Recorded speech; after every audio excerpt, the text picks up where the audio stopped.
1975, and my wife and I never visited Mexico before, and we took our first trip to Puerto Vallarta. And as you know, I mean, everybody tells us Mexico is very dangerous. Of course, we've been living there since 1998, but that's another story. Well, 8 men dressed all in black approached our table, and it was a little frightening. But then we saw they had musical instruments, and they wore sombreros, and had silver buttons down the side, and had their monos and their cinturons. But we had never seen mariachi before, so they asked us something in Spanish, and we were also severely Spanishly challenged at that time. So what basically happened is they broke into song, and we heard a song that today is our song. My wife and I, it's our song. I mean, every place we go is a song we want to hear. That night we went back to the hotel after this wonderful evening of music, and she said, you should write a book. But the one thing that we're missing, she said, is the fact that the lyrics, we did not understand one word of this beautiful music, and how much more meaningful it would be if we understood the lyrics. Fast forward to 2003. That's 28 years. My son Matthew was a very famous musician. He loved world music, and he had just come back from Jalisco. He said, Dad, I just recorded 2 CDs with a wonderful huapanguero, someone who specializes in those high-pitched falsetto breaks. And he said, you got to listen to this music. It's absolutely unbelievable. So we flew up to his home in Oakland. At that time, 2003, we were already living in Mexico since 1998, 5 years.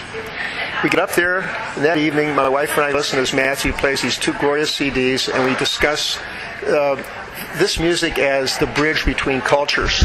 And Matthew says, Dad, I got a great idea. He says, you should write a book.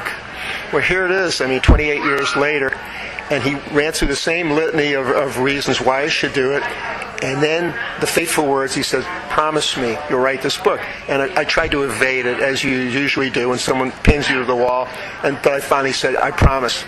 Not much urgency until 3 weeks later, on my way home, when I got back to Mexico from my day of teaching elementary school in Chula Vista, California, my wife greeted me, and she's hysterical with the news. Matthew was on his way to his day job when a truck ran a red light and hit him and killed him.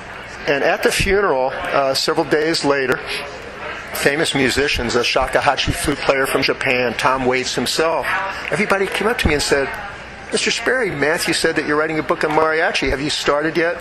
Well, now that the promise to my son should have been enough, but now all of these colleagues and people that he respected, had mutual respect for each other from all over the world, saying, you're writing a book on mariachi. Have you started yet? The pressure was on, and so that was 2003. I thought it was going to be relatively easy. At the end of 2006, it took me almost 3 years to finish this book, and it was a real labor of love, though, and I'm so proud of it, and I hope Matthew is as well.